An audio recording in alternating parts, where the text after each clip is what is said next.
It is 6:30, and I would like to welcome everyone to the Education Committee meeting of the Board of School of Directors.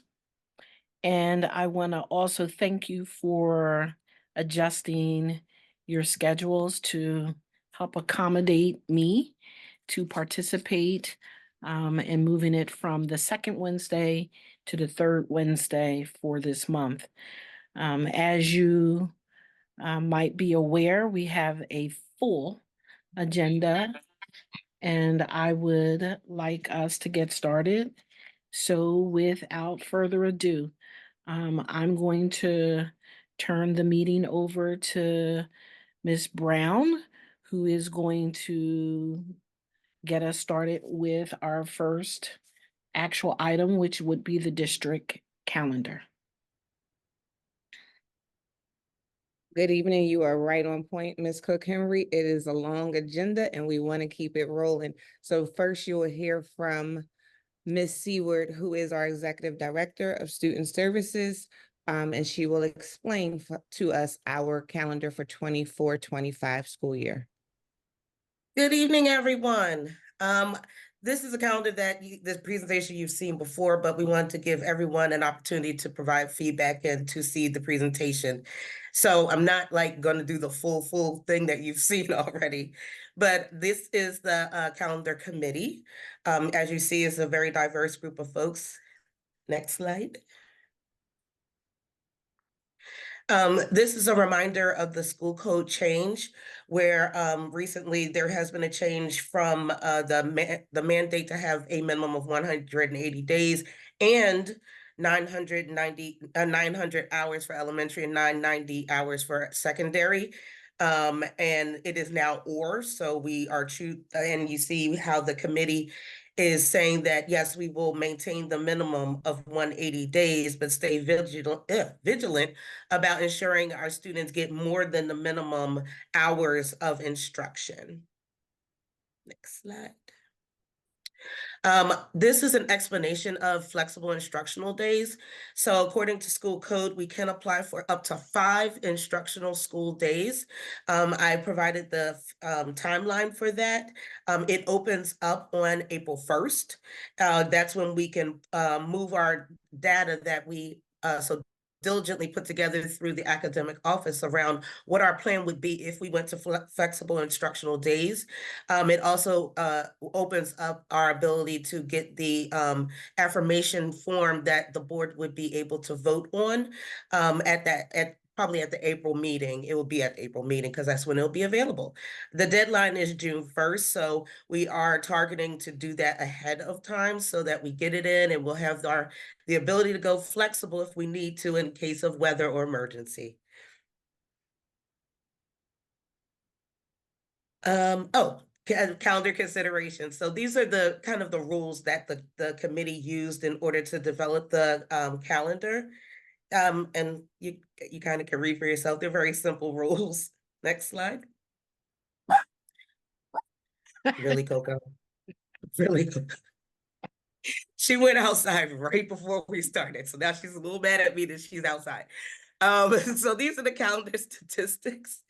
And so as you can see, we were targeting, we got to 170 student days, 15 ACT 80 days, 4 calendar days, and 190 teacher days. So we met our mark, and we will be set for next year with our making sure that we've met the minimum number of days for students and the more than the minimum hours. Next slide.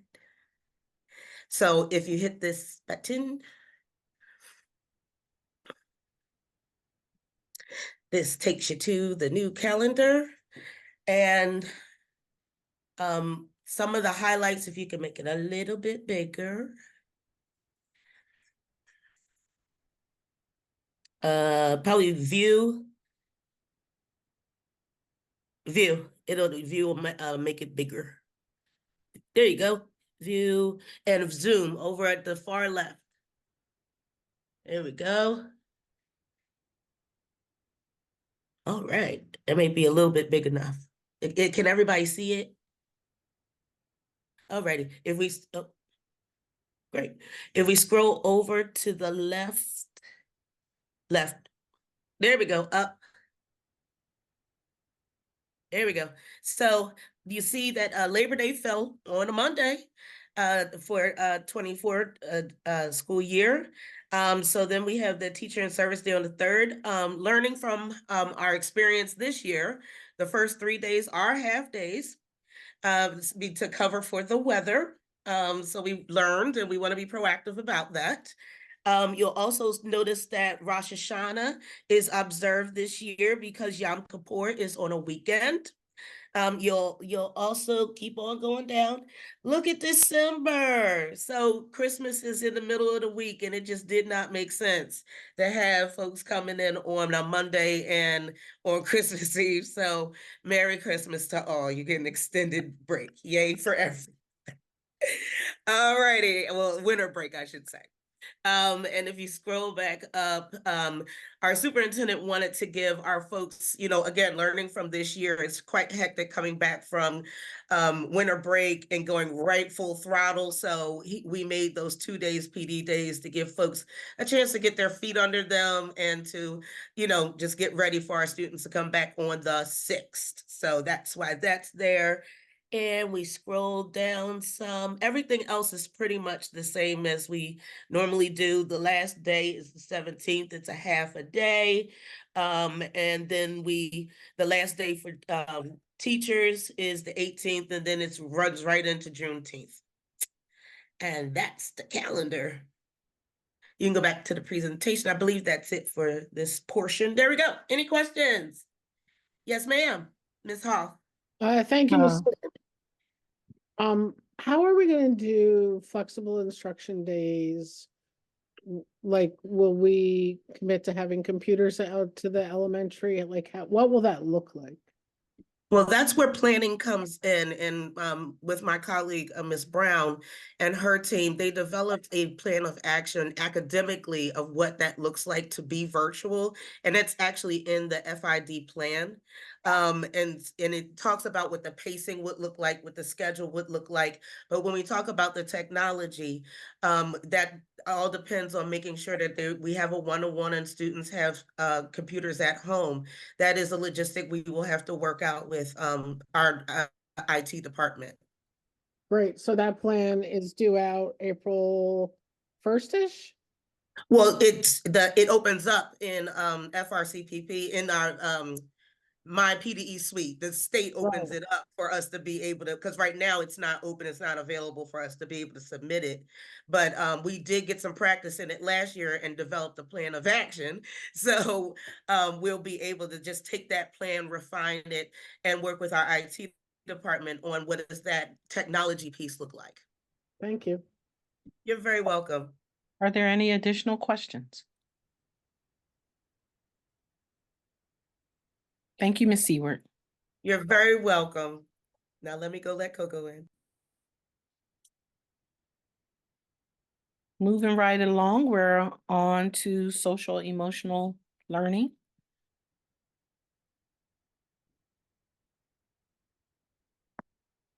Again, that will be Ms. Seward and Ms. Crossett. Alrighty, so I'm back again.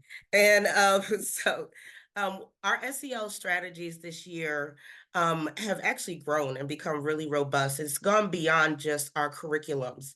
Now, as you know, during COVID times, we started with Second Step curriculum in K-6 and School Connect curriculum for grades 7 through 12. Again, this was to address the trauma that some students have experienced due to the pandemic, but we carried it through because it assisted with our students who have dealt with everyday trauma or are struggling with different behaviors. It is a positive school climate reinforcement as well, where we encourage our students to be their best selves and to help them process negative feelings and increase positive feelings. Next slide, please. So this document was developed in collaboration with my colleague, Ms. Crossett, who I invite to jump in here too, because this is really a us document here. And we're going to increase it there. So what we did here was we broke down the strategies that exist currently in the district by school so that you could see what every school is doing. And we have a district-wide section that talks about, okay, what do we do district-wide for these grade levels? But then we do have a school level section where we solicited input from our social workers, our counselors, to share with us, what does your school do around SEL? And if you take a look at this list, it's quite extensive around bullying prevention and skills for successful students, emotional mindfulness. So these are like tier one meaning the whole school gets it, type of interventions, interventions and strategies for everyone, where students are, continuously during the course of the school day being reinforced with positive behaviors and positive initiatives to encourage their best selves, but also to intervene with negative things such as bullying. So, Kate, would you like to pick up with things that are happening from our from a special ed perspective? Sure. Would you mind just scrolling back up to the first page? As Danielle mentioned, there's a highlight there of the district-wide supports. So there are specific SEL supports, but also even more specifically staff provided. You can see through our Stepping Stones and EBS supports, particularly at the elementary level, we have district-wide professionals who are supporting all of the elementary schools. They're actually in the process of getting up and running. The positions have been in existence, but we've been sourcing those roles for a while. And then, so it's really exciting to actually see them coming to life and being able to spread the love of SEL support across the other elementary schools, specifically, for our students that have the highest need. And then there's also our emotional support skills groups that they are leading through Kelly Evans itinerant support across the district for those students that have that need. And then we also have Dawn Davidson, who supports with SEL strategies specifically aligned to our students who have autistic support needs across the district as well. And then you can see that specifically for Walnut, we have some targeted, broken out, specific curriculum and from their staff perspective around both their emotional support teachers and how they approach SEL, but also their school-wide supports. And they have been really exceptional, I will say. I would love to give them a shout out around their ability to implement Second Step. I've watched several Second Step lessons in their building, both in regular education classrooms as well as in the emotional support classrooms. And they have been, really exemplifying the use of that curriculum in the classrooms that I saw. I also wanted to highlight down at the bottom for secondary schools, we actually have our Lakeside partners here because I wanted them to be able to speak for themselves, the work that they have been doing around SEL at the secondary level. Miss Whaley, I believe, is here. Where is Miss Whaley? I don't see her on my screen. But Miss Whaley, I invite you and your team to share some of the efforts that you are making in our secondary schools to help our students with SEL as well. Thank you, Ms. Seward. I am here, and tonight you all will hear from Ms. Cooper. She is the student support counselor assigned to the 9th grade academy.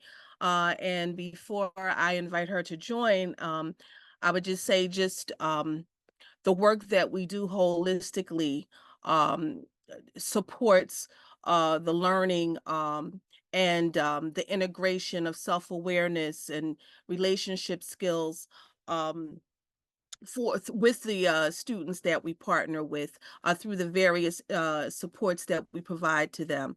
And I'm going to turn it over to Ms. Cooper, and she can give you a snapshot of what we do, the work that's being done currently at the 9th Grade Academy. Ms. Cooper? Hello, good evening. Nikki Cooper. Nikki is fine.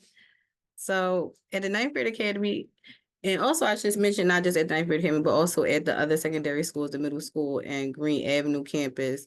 We're doing one-to-one counseling. I know specifically my school, I do mediations. And my coworkers, my colleagues will also do that if needed. What else we got? Mediations, check-ins, check-outs. For maybe students don't need counseling sessions every week, but they might need check-ins, check-outs for a little while. So we'll provide that regulation support or in the moment support. So students that need help calming down, we especially at 9th Grade Academy, I don't know if you've been to my office, I try to create like a comfortable, calming environment with different tools, right? So my fidgets and my essential oils, all that stuff, they're tools, regulation tools, and teaching the students, to use them if they're helpful. Also lending them out to students. They can borrow them throughout the day. We go over how to use our tool, so we're not being distracted to anybody, and they can return them at the end of the day. And also with the mediations, I want to mention that they're mostly student to student, for the students, but in the past, I have done students and teachers, and that's something that I have offered as well when there's been maybe a rupture in a relationship or something happened in the class. It's like, how can we move forward? How can we work this out and make it right? And always encouraging the students to be able to have those conversations. If I can coach them around it, if they're comfortable, and if not comfortable, then can we schedule something where we all can sit down and talk together? I've done one parent teacher, but that was out of the norm. And that probably was my first year here. But I know, just to speak a little bit about how those things I just mentioned kind of support, not kind of, but do support SEL, and just looking by the competencies. So if we're looking at self-awareness, specifically like the one-on-one counseling, something that's really big for us, and especially at 9th Grade Academy, is having them identify the emotion. So it sounds real simple, but if you use it every time somebody checks in with you, you're like, I'm good. Like 99% of the time I get, I'm good or I'm all right. And then when I bring out the feelings chart and I say, all right, let's identify the specific emotion, as a way for them to, one, build their self-awareness. How am I feeling? Even down to where am I feeling it in my body? What are my thoughts, right? And how those things impact how we behave and how we show up. So that's a huge one. Am I able to share my screen real quick? Let me see. That's okay. Never mind. It's fine. Never mind. So I was going to bring up, but it's okay. We have a regulation plan that we do with students. And if you know what a safety plan is, it seems like a simplified safety plan, but the focus is more on regulation. So identifying triggers, identifying warning signs to triggers. And again, I'm always telling them, not just things that you do or don't do. So if I don't talk or I zone out, or, maybe I tear up, maybe I walk off. So just being able to identify those warning signs and triggers, thoughts that we have, and sensations and feelings that we feeling in our body, where are we feeling in it, to let us know, okay, I'm getting triggered. And then what are the things that help us calm down when we're dysregulated? So AKA, what's our coping strategy? What's our calming strategy? And how can we try to implement that either before we get triggered, or if we're starting to get triggered, realize that we're getting triggered and put something in place. So I feel like, especially the regulation plan, it guides a lot of the conversation, and it helps to touch on the different aspects of SEL. Same thing with mediations. Mediations try to be in solution focused. We focus in on our statements. How did the situation, how are you feeling? What impacted that feeling? So I'm feeling frustrated because somebody sent a text message about me, or whatever. Somebody said something in the group chat. Okay. And then once we identify, and I'm having the students also reflect back and forth, what are you hearing? What are you hearing? What this person say? If they need to clear it up, helping them clear up the communication, and then moving towards understandings or solutions. So what can we all agree to moving forward? So in that way, also helping them, try to help them see the other student side of what's going on, build empathy, things like that. The self-management, I feel like that probably is like what we do the most of, supporting around self-management, as far as like checking in about self-care. How are you taking care of yourself? How are you regulating your body? Because when we regulate our bodies, it makes it easier to regulate our emotions. So just different things from our curriculum that I'm able to integrate into even the one-on-one counseling, into the regulation plan, so they still learning and understanding skills and getting some psychoeducation. But definitely always talking about how we managing stress. That looks different for everybody. For instance, maybe it depends on what your stress is. So maybe we need to do some deep breathing. Maybe we need to figure out what actually works for you, because deep breathing doesn't work for you, right? Maybe, you know, so it's just different, helping them come up with different strategies, pointing out different strategies, offering different strategies, calming and regulating strategies, as well as practicing those strategies with them. And I would like to add, thank you, Ms. Cooper, and I would like to add also, at the middle school, they're currently doing they're facilitating a problem-solving group and an anxiety group. And again, both one of the main objectives for both of those groups is to help students learn how to become self-aware, learn how to manage their emotions, learn how to make responsible decisions. So the individual counseling that each of the student support counselors do, the brain-based groups that we've done in the past, the groups that are currently going on at the middle school as well, are all interventions that support the overarching goals or competencies, if you will, of SEL. All right, thank you so much for joining us and for sharing the wonderful work that you're doing. I turn it back over to Ms. Cook-Henry if there are any questions.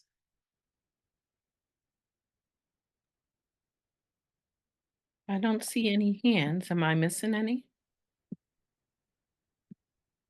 I want to thank you, Ms. Cooper and Ms. Whaley and Ms. Crossett and Seward for that update. I appreciate it. You're very welcome, ma'am. Thank You're you for welcome. Thank you having for me. the opportunity. Thank you. We'll now move on to graduation requirements presented by the high school team. I'm sorry, I just noticed 3 hands. I don't know where the delay was, but it can go after. I just want to make folks aware. I will at this point probably postpone just for a minute. And are the hands in? I don't see them, so. They're in the attendees. I can help you when you get there.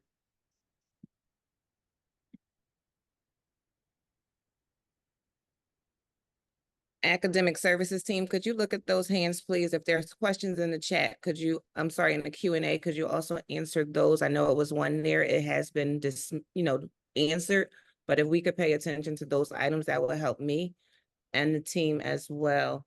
Ms. Cook-Henry, are we still ready to proceed with Act 58? Wait, I do see them. There's a Jennifer Plum. Ms. Cook-Henry stated we'll come back to them. Oh, okay. I just wanted to make sure we noted who they were, please and thank you.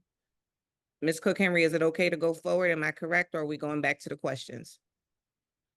The hands that are raised, were they raised during this most recent presentation with SEL? I believe so. Yeah. Okay, so we will circle back if at this point the staff or admin cannot answer them, we'll circle back after the graduation presentation. Thank you. Mr. Chicano? Good evening, everybody. Thank you for the opportunity to be here with you all. We're going to talk about the Act 158 graduation requirements from the state of Pennsylvania, as well as William Penn School District. So the first couple slides here are about William Penn's requirements. We currently have a 22 credit minimum in order to graduate. As you can see there in parentheses are the minimum minimum credits per content and course type. This year is the last year that we have the graduation project as a requirement. And you can see there's electives such as health and PE that are requirements by the state as well. If you can go to the next slide. This is a progression towards grad credit requirements as we transition schedules. We previously were on a 6 credit per year schedule, and we currently are on our 7 credit per year schedule. So this is the progress. I'm sorry, the progression as we move towards that transition.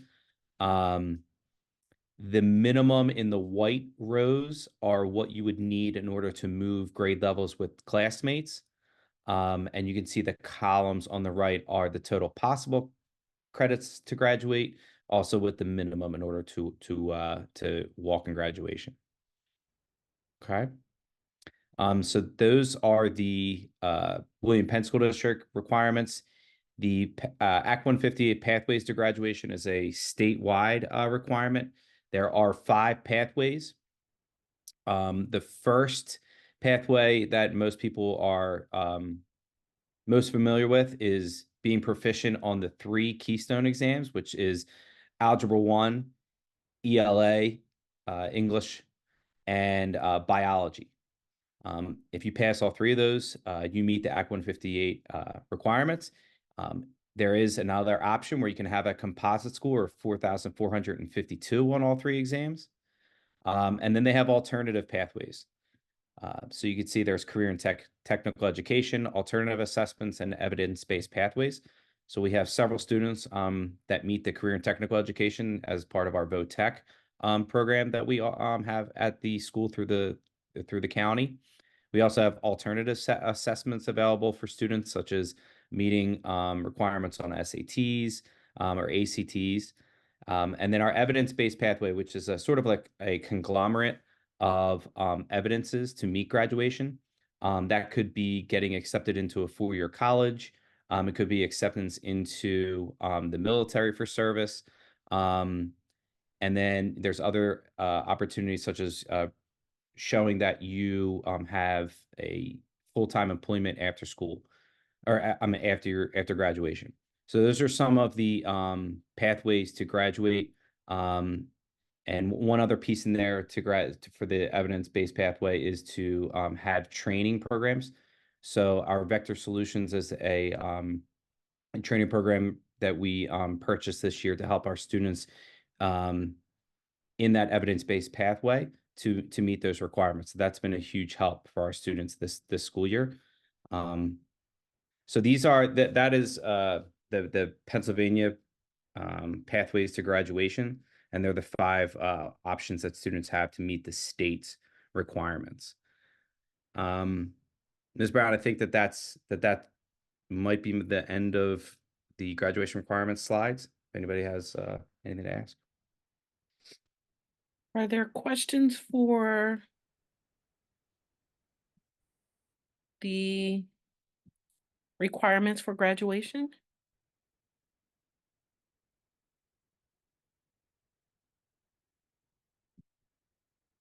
Thank you, Mr. Chicano.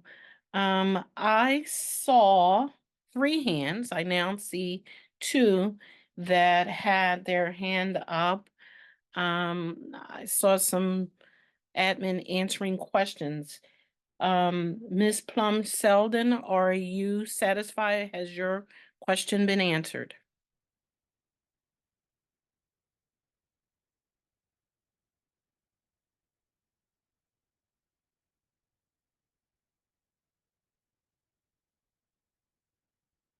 Okay. Ms. Mashinda, has your question been answered?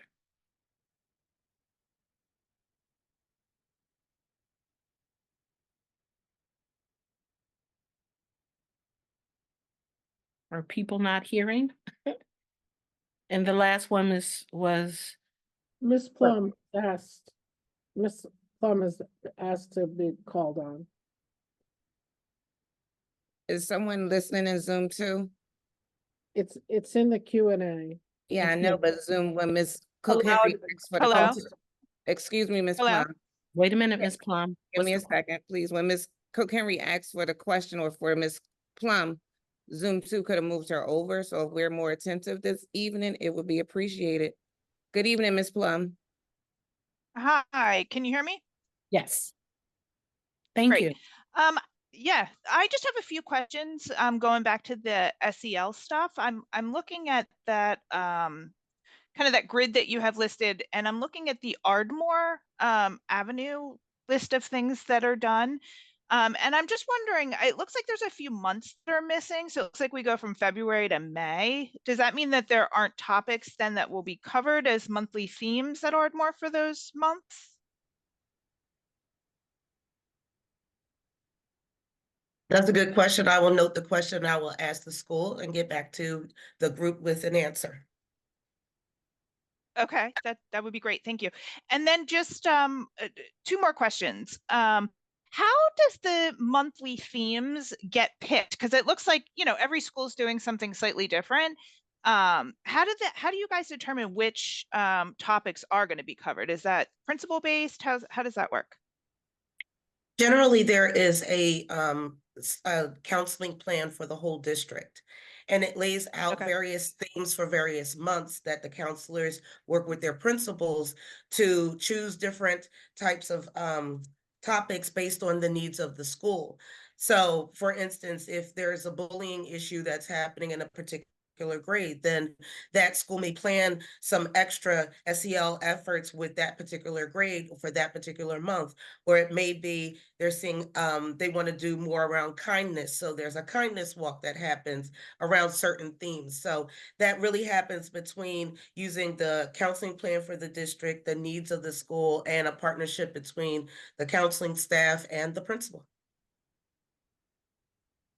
Great, thank you. And is there a way for parents to give input into some of the topics that they think might be helpful, given kind of what their students are experiencing?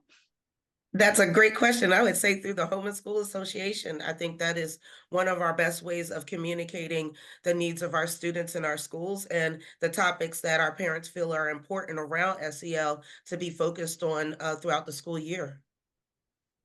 As someone who actually does the Ardmore Home and School, it doesn't always work that way. So, Oh, um, I am sorry to hear that. So yes, what we'll that's do is another story. take note, Ms. Plum, of that information, and we'll try to incorporate that pathway to make sure those subject matters are added to the potential of services there. Yeah, that would be great. And then I just have one last question. It looks like so there's monthly guidance lessons. Is that something that's offered to all the school, or is that guidance counselors kind of pulling folks out into separate groups to talk about these things? That's in the classroom. So the counseling model is that they actually go in the classroom and do different types of lessons monthly with our students. Okay. It would be great if parents had this information. I mean, again, this is the first time I'm seeing this, and it's all really helpful and it all looks really great. And so if I could just encourage folks to please make this available in some way, shape, or form for parents so they're informed of all of this. Thank you. That's a great idea. I appreciate that. Thank you. Yep. Thank you, Ms. Plum Selden, for that information. And I'm going to go back to Ms. Mashinda. Is she okay? Ms. Mashinda. Can you hear me? Yes. Oh, my only concern is I know we have a thing about online bullying. How do you report it? Like, how do you tell the school like what's going on? Because you know, with social media, we having a lot of issues. So there are multiple ways of reporting that. You can report it to the counselor, of course. You Okay. can report to school admin, but we also have a reporting mechanism called Safe to Say. And it's a anonymous and it's an anonymous system where anybody can report any bullying or any harassment that they're experiencing, it comes back to myself and Mr. Gary Ricards, and then we investigate it. Now, being as though that I will be out due to health as of Friday, my proxy for that will be Mr. George May. So we handle the safe to say requests and reports that come in, and we investigate them with the principals. If it is founded, we use the code of conduct to levy a consequence and to deal with each individual situation that happens.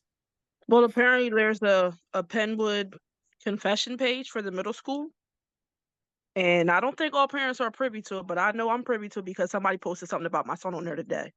And I'm not very pleased with that. So I don't, I don't really know what else I'll report it to Mrs. Hill tomorrow. But I just want you to be aware, like, this is we having issues at the middle school, and it just seemed like it's not getting no better. It just seemed to keep getting worse. Every day is something. Ms. Shinda, I'm Steve Chacon, I'm the principal at the high school, but if that were a situation in my building, I would encourage you to take a screenshot and I do have it on my phone. Yeah, I and do have it. contact the My administrator son is right the one away. who showed it to me. But okay, I'll take care of it tomorrow morning. But thank you, I appreciate it. Thank you, Ms. Mashinda. And then at this point, Foxio Furio.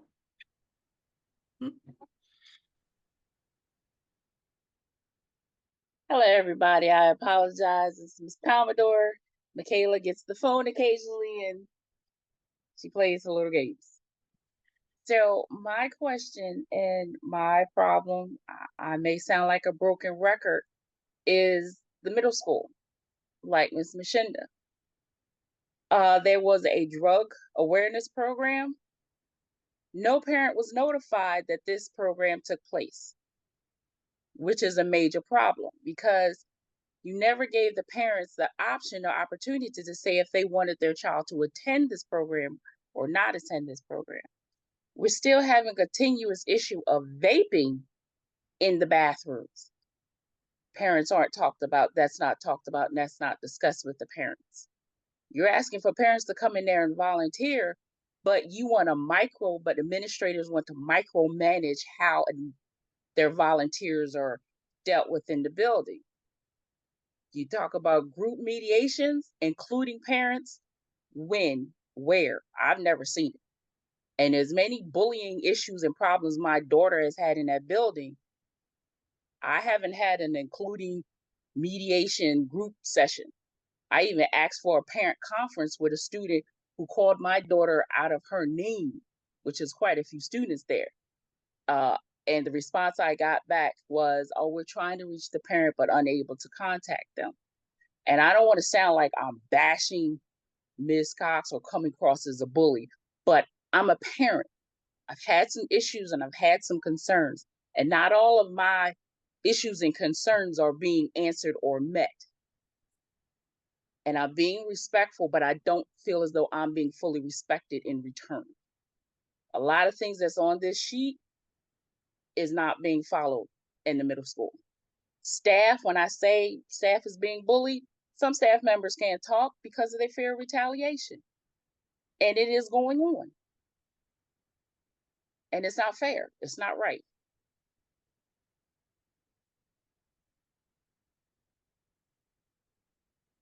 Ms. Commodore, I want to thank you for your comments, and we will be in touch with you and Ms. Mashinda following up with the concerns that have been addressed this evening. And so look forward to that communication. Thank you. Appreciate it. Ms. Brown, we will turn it back over to you. Thank you. Moving onward to our winter assessment data, Mr. Dunn and Ms. Tokley will lead us through this process.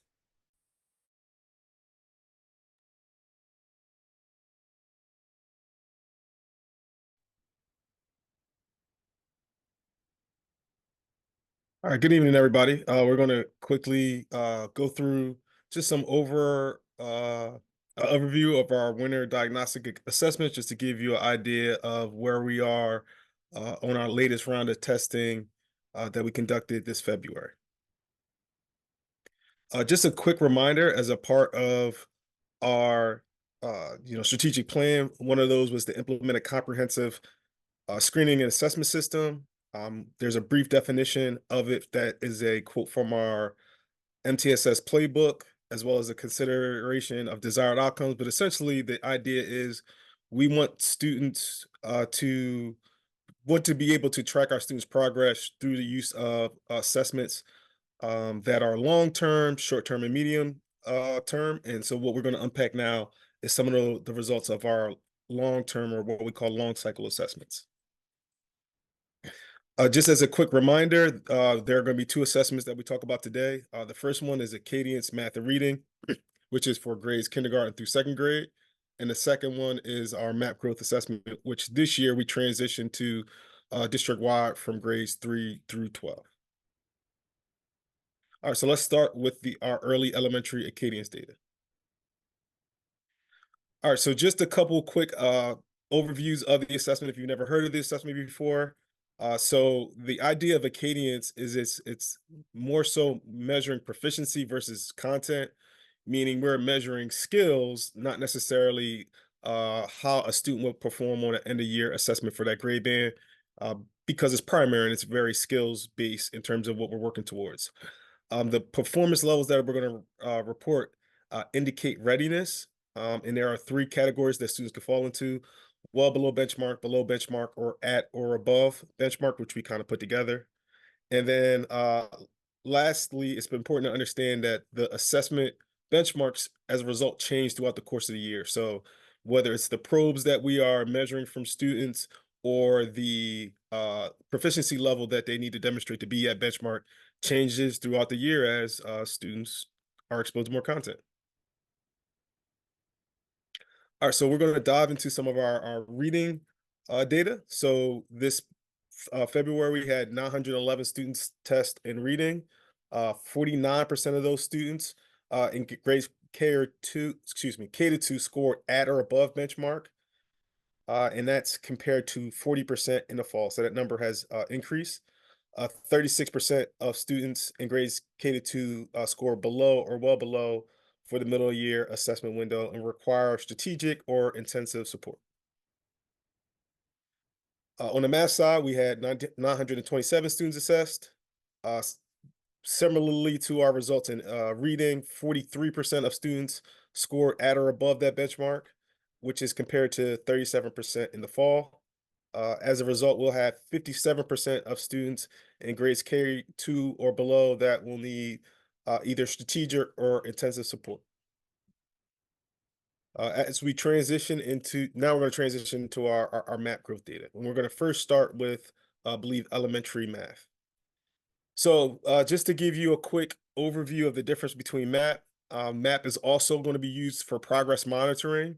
It's a norm reference categorization, so meaning students are going to be compared to other students that are in the same grade level that took the test in the same window nationally. And as a result, this test is adaptive across grade bands. So once again, it's not like third grade students are going to take a quote unquote third grade test. They're going to take a test that will adapt either to higher difficulty or less difficult, less rigorous content based on how they respond. And the result of that test will then be compared to their grade level peers.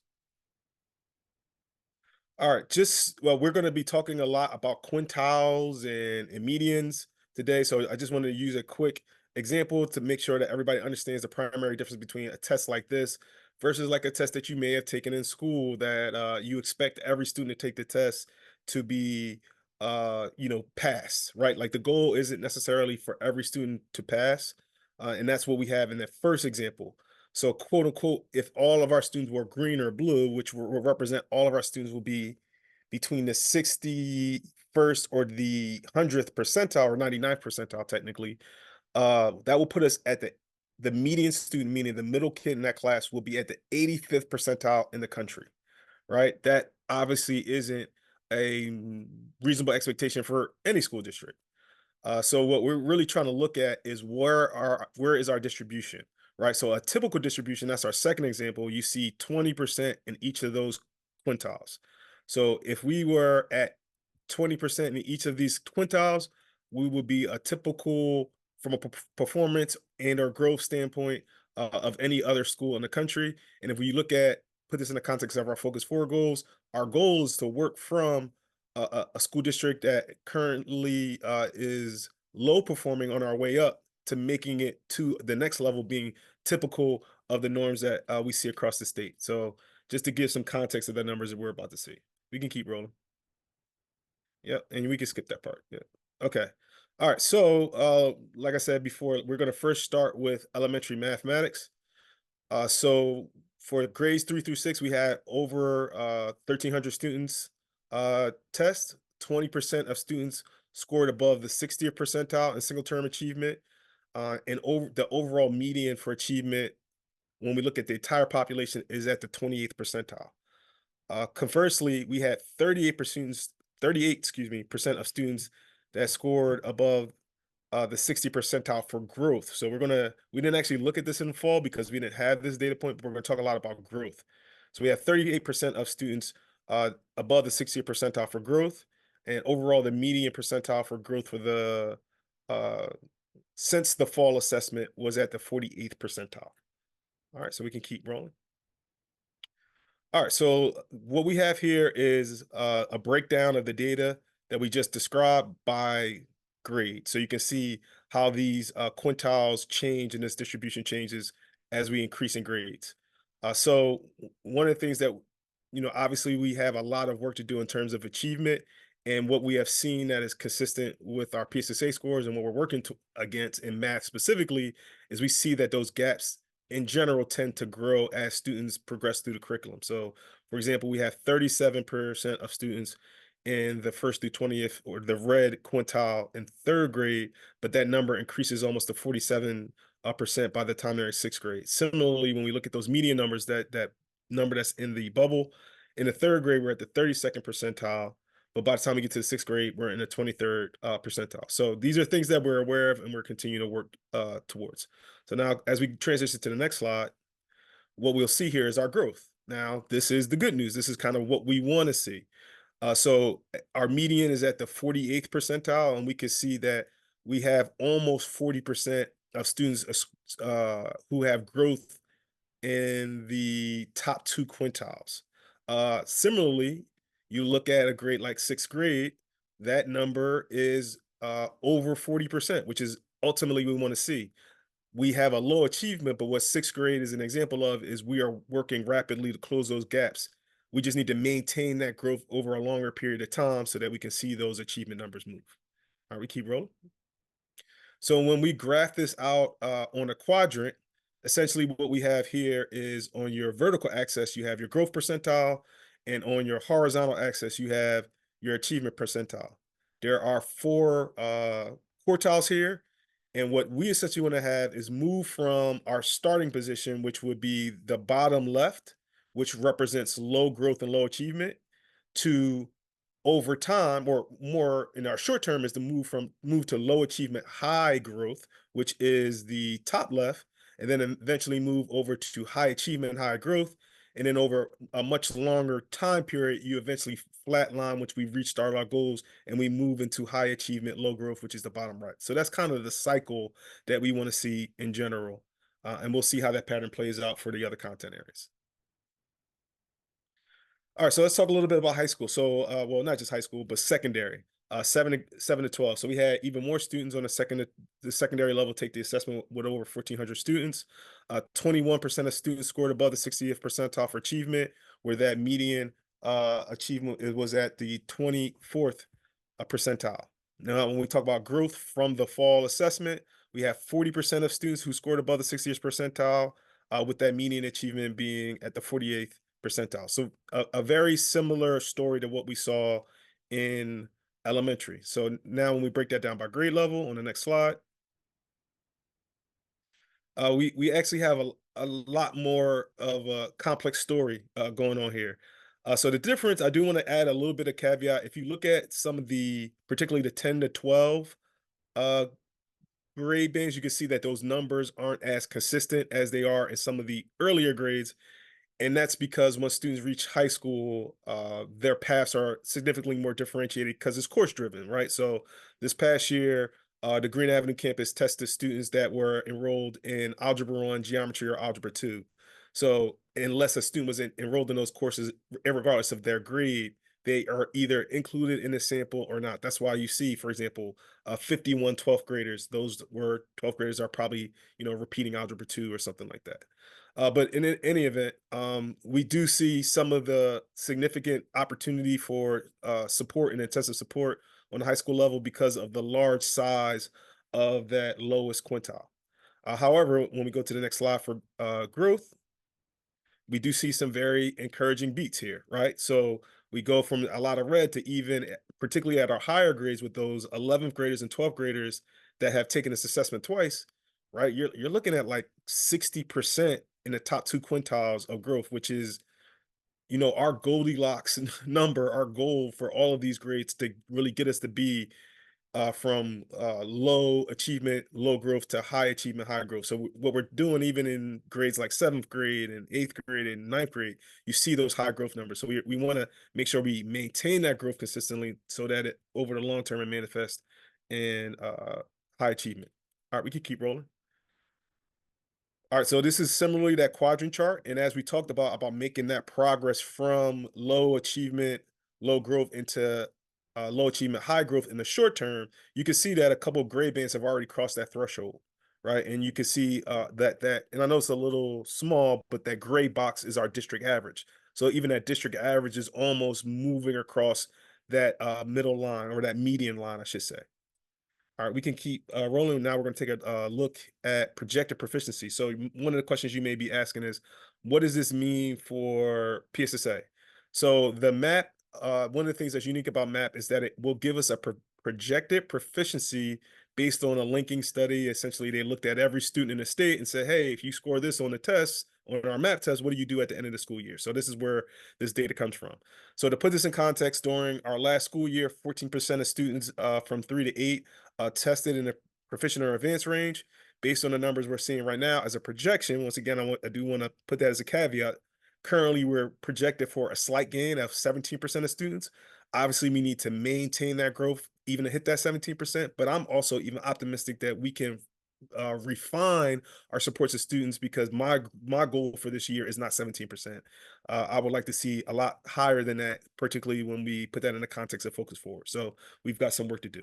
Now, if we flip to the next slide, what you'll see is a breakdown of this by grade, and this will help us to target and work with specific grade bands around planning and work with schools of areas of focus. But as you can see, one of our biggest areas of growth is in 3rd grade, where currently we have 37% of students projected to be proficient or advanced on the end of year assessment. One thing I do want to add as a caveat that may be missing from this analysis is there is no Keystone linking study. So we don't have this analysis available for our high school, unfortunately. So we've used a different methodology to support them in that work.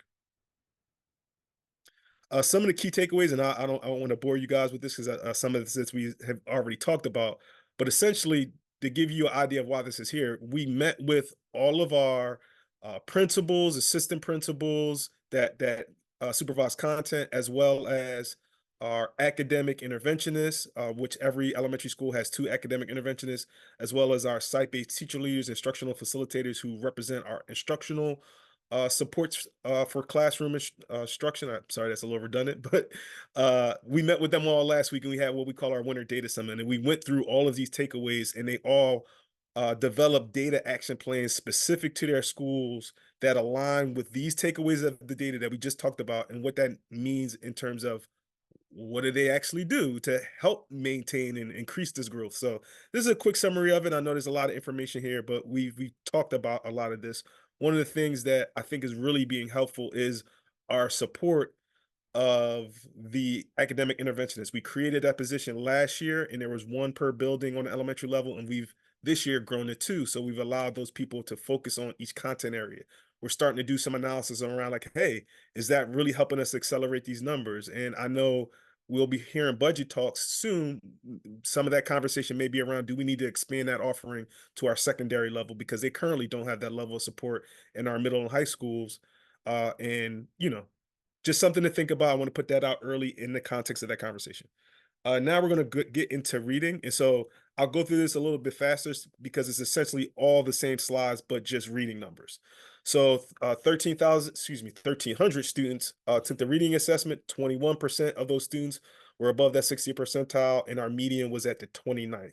Now, when we take a look at growth, the growth is a little more moderate there. 28% of students scored above the 60th percentile. And as a result, we have a lower median growth percentile at the 33rd. So we can keep going. Yep, there we go. So this is how this plays out now. As we always say, ELA is a completely different story in terms of these proficiency levels from grade to grade. You see, it's much even across all grades, reading spirals, right? Essentially, all the skills and standards are the same. They just become more complex over time. So you don't see that same cascading of proficiency that you see in mathematics. So it's a little bit of a different effect. And we can keep rolling. I think as a result of that, that's why you don't see as much of the aggressive growth opportunity, because you don't have that variance from grade to grade. So when you look at like an upper secondary course, like a 7th or 8th grade, where you have those lower achievement numbers, there's a greater opportunity for growth. So we're just taking a look at, okay, how do we approach growth and drive that in ELA? And how is that differentiated from what we do in math? So as a result, you can see our quadrant chart looks a little bit differently. We're still in that low growth, low achievement for reading, but we're also in a district, and you'll see that in a second, also in a different place from a PSSA performance. So that'll tell a more full story, but in either event, we still want to move from low achievement, low growth to low achievement to high growth to eventually get to high achievement. Secondary, 1,400 students took the reading assessment. 25% of students performed in those top 2 quintiles, where our median achievement was at the 31st. 31% of students scored above the 60th percentile for growth. Was it again green or blue for growth, with the median being at the 33rd. So once again, very similar stories we're seeing in our lower school versus our upper school.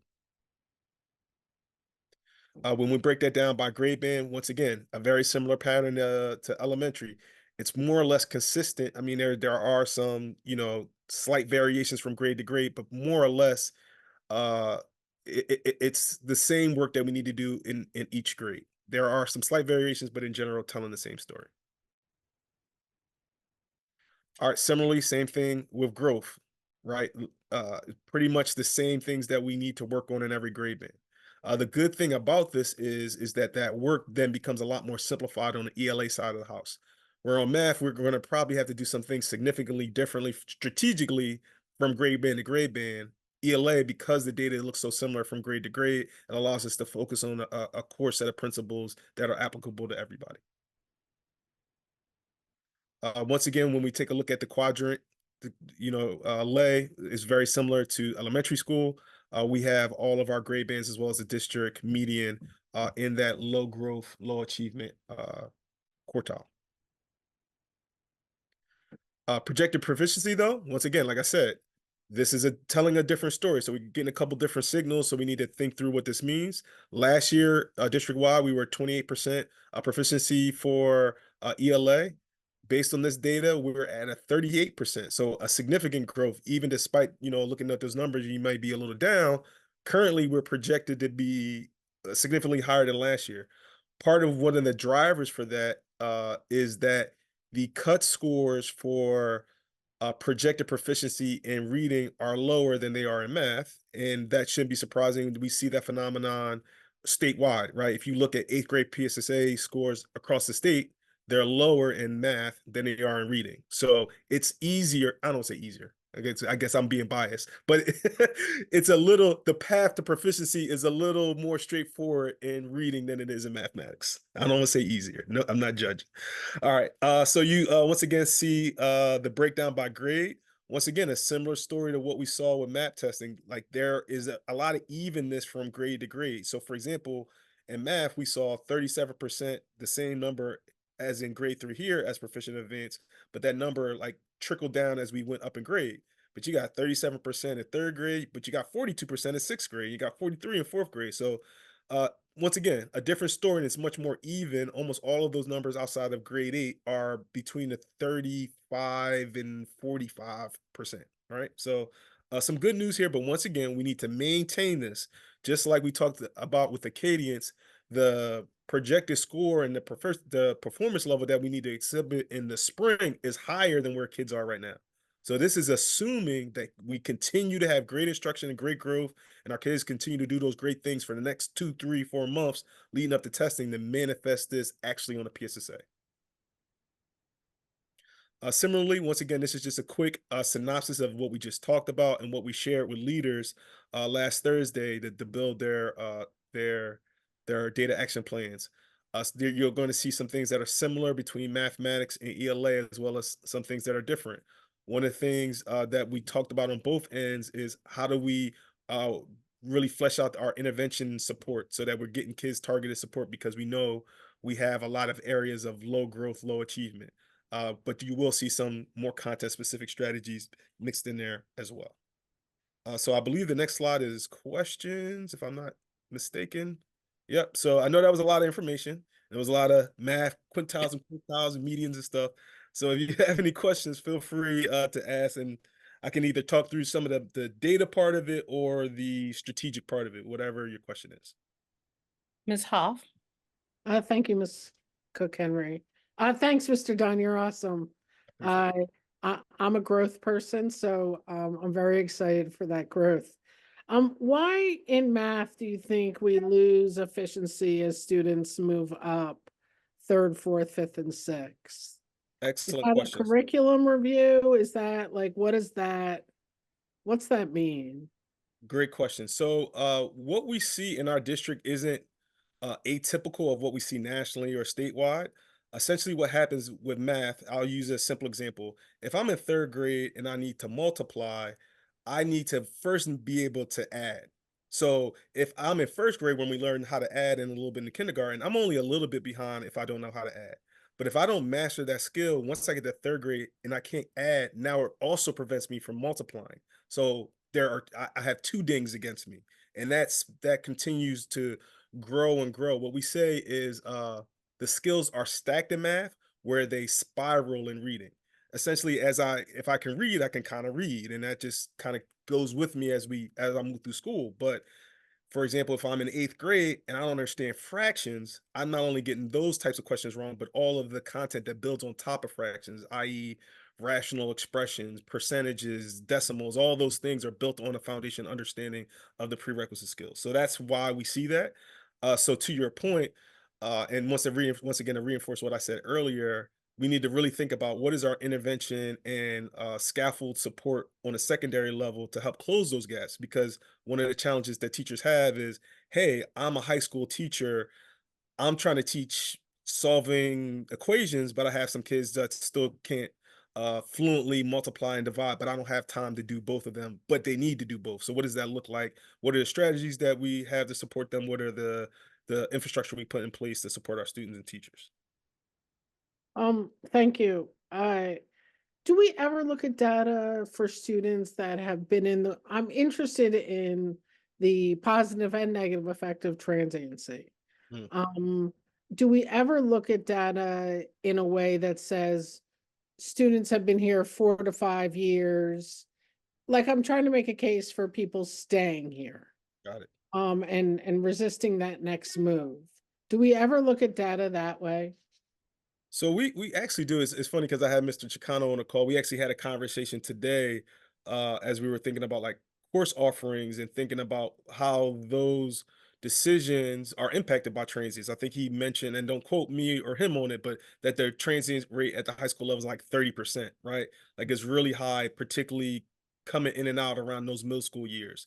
So we haven't done a formal analysis, but that's some really good feedback. I would have to kind of think through how we would pull all those data points together and what story would we be able to tell. But I think that that's definitely something worth exploring. Great. And you wrote in your PowerPoint, given the test design, are you talking about the MAP test design or the PSA test design?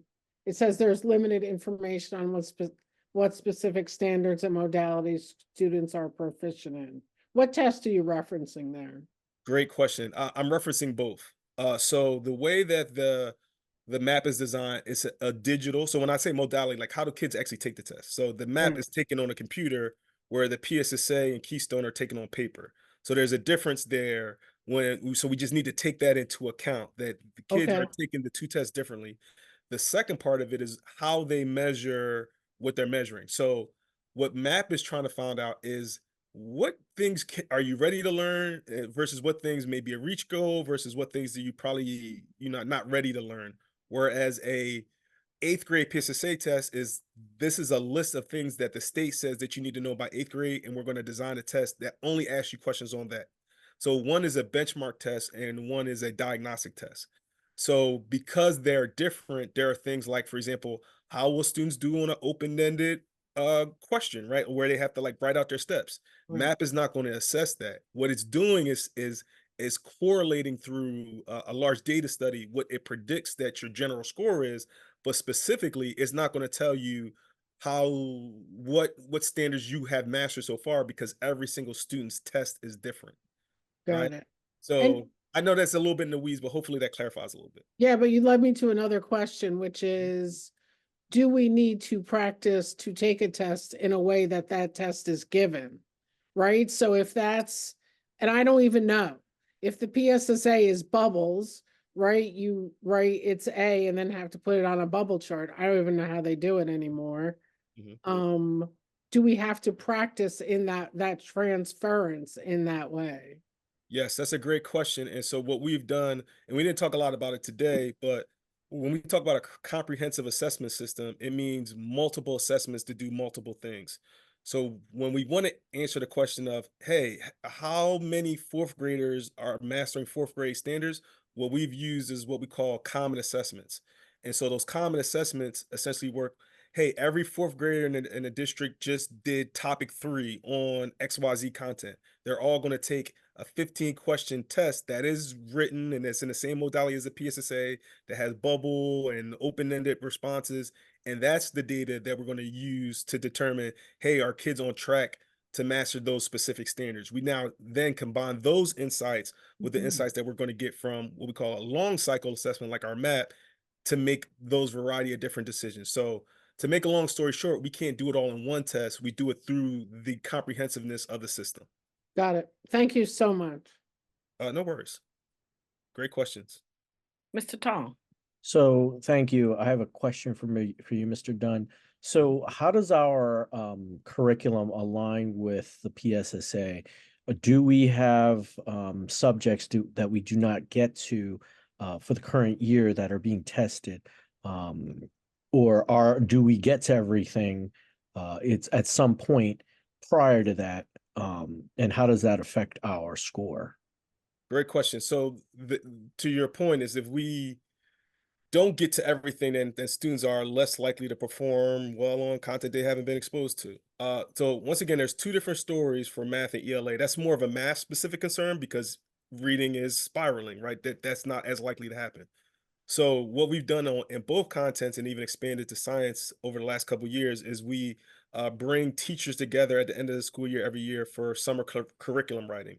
And what they do is they look at the PA state standards, they look at our curriculum resource, and essentially they map out all of those lessons so that it syncs up properly to when those test taking windows happen. So for example, there may be, I'll just use a hypothetical lesson. There may be a lesson in topic 5, which should be in the middle of the year, or a set of lessons. What teachers do is say, hey, that's not on the PSSA. We're going to put that, and we're going to teach that in May after the PSSA, and we're going to move up this, usually things at the end of the year, like data and statistics.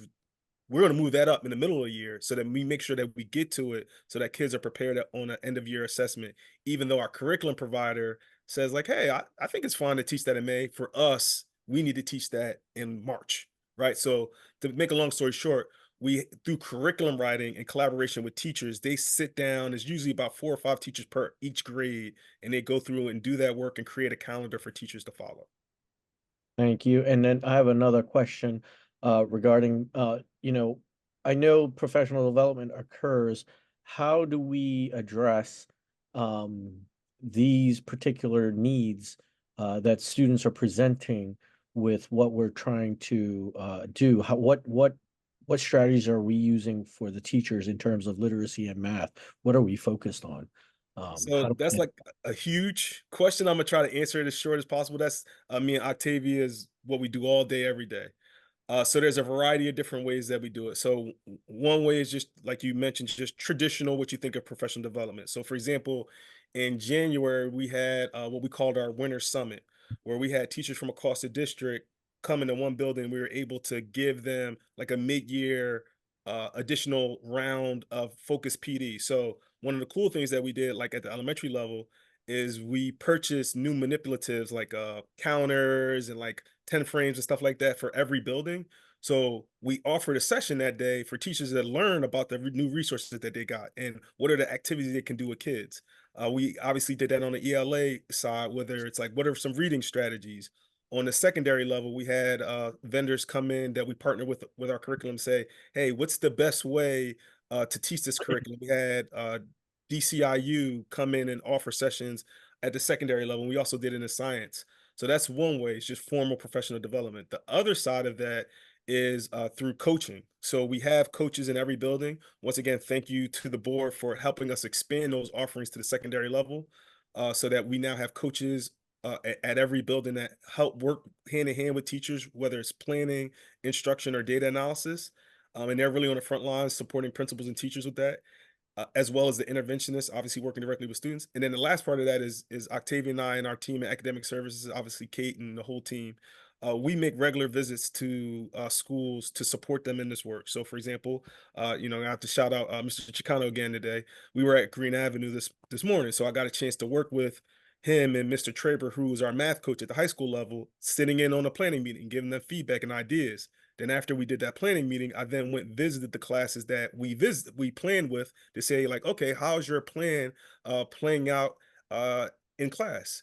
Also, as a part of that planning meeting, the teachers talked about their data and what trends they're seeing. So it's a lot. I could do a whole presentation just on like what our supports of for teachers, but in general, the main buckets are traditional professional development. The second would be the structure of coaching and support that we have on the building level. And third will be our supervisor support, really helping on a systemic level to make sure that these things are consistent from building to building. You brought up one more topic that I want to touch on, the coaches. How are they being perceived in the building? Are they being perceived as some sort of spy, or are they there to, help? Or, because I know in other school districts, in some school districts, they're afraid of the coaches because they're not sure of what their intended goal is. How are they being utilized and how are they being perceived, and are they being taken advantage of in terms of the knowledge that they are able to offer?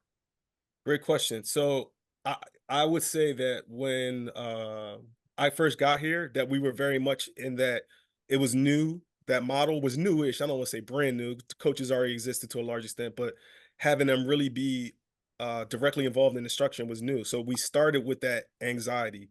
And so what we did was we've partnered with some external partners that came in, and we adopted what we call a student-centered coaching model, where we really focused on like, what are students doing? Where are their needs at? We're really going to focus on the students. It's not about you, teacher. We know you're a great teacher. It's about how do we better support students. And we've adopted that model and rolled it out to the district for the last, I think we're in year 3, maybe year 2. We're in the end of year 2. And I think people have really connected to it. Like even my supports have changed. When I go to schools, I tell teachers and make it clear, hey, I'm not coming to see you specifically. I'm here to coach your coach or come see what's going on. And I think it's all about dialogue and building relationships. We could say what the pedagogy and what the strategy is until we're blue in the face. Ultimately, it's about relationships and honoring that teachers are sharing their space with us. I think, I'm biased. I'm, a huge fan of our facilitators and our SBTLs. I think they do a great job of that. And so my job and Octavia's job at our level is really to provide them whatever resources they need, as well as principals, and get out the way so that they can do that daily work with the teacher and coach to build capacity and support students. So to answer your question in short, we're going in the right direction. And I'm really excited about what we're doing right now with coaching. Excellent. Thank you so very much, Mr. Dunn. Appreciate it. Thank you for the question. Mr. Dunn and Ms. Tokley, based on where we are in this part of the year and our goals to continue to make those improvements, what would you say additionally could be done between now and your next assessment time? What else do you need? What supports are needed to push us over that threshold to achieve some of those goals? So I'll speak for Mass specifically, and then I'll allow Octavia if she wants to chime in to add any ELA specific things. I think for the short term for us, I'll say for me specifically, it's pivoting a little bit less away from like coaching. Now that we've gotten that established, schools don't need me to help them with coaching directly as much.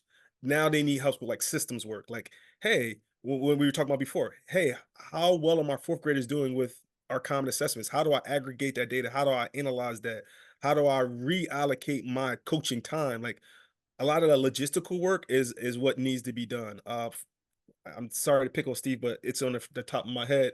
Like, for example, today we were unpacking PVOS and map data so it can help them inform them on course recommendations because they're in the scheduling season. So it's a lot of logistical work. Yes, we visited classes that did all those things, but it's a lot of that back end stuff that they can't do on their own. We've gotten, I'm really excited that we have the capacity on the building level to coach and they can handle that on their own, but they may not have the time or the wherewithal to dive through a whole bunch of spreadsheets to identify, hey, what are the ideal 30 kids that we need to put in an intervention program based on their map data? That's where we can offer that additional support in the short term.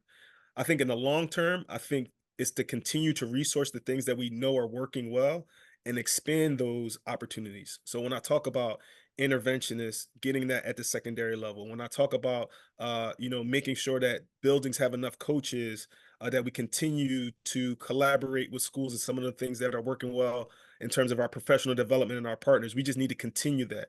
I always tell folks in the room that growth, when we're looking at things like this, is not a straight line. It's going to be like a hockey puck. Is that you keep putting that effort in, you keep putting that effort in, and all of a sudden you'll see that that exponential growth when we hit that critical mass. I feel it coming. When I go into classes, it looks different than it looked 2 years ago. Every time I talk to people, I talk about how excited I am about what our teachers and our students are doing.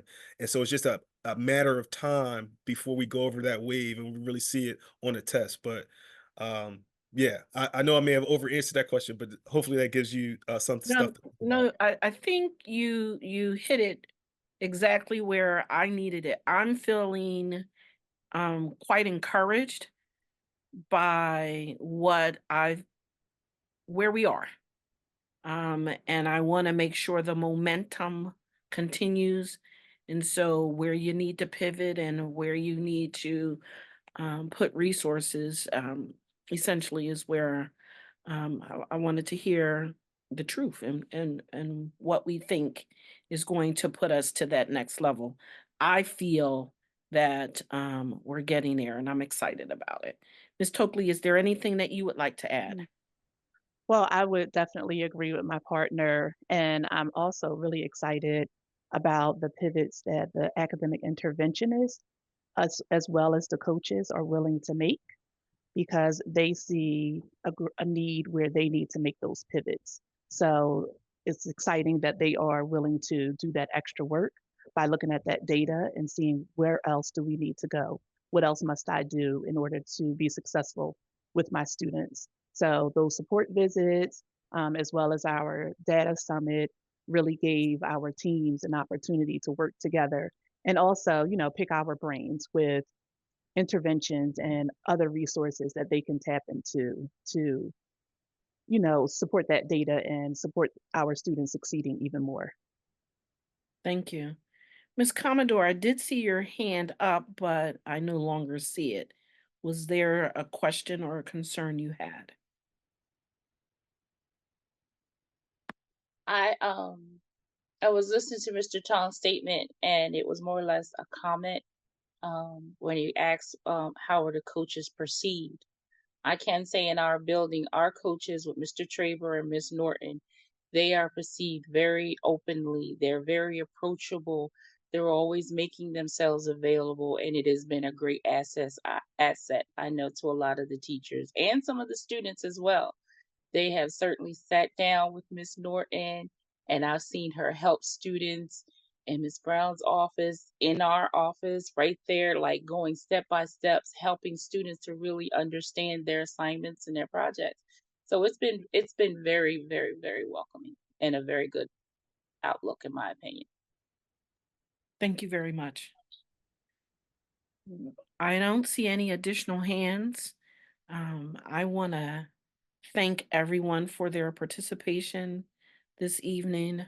I want to thank Ms. Brown and her team for the information shared and for the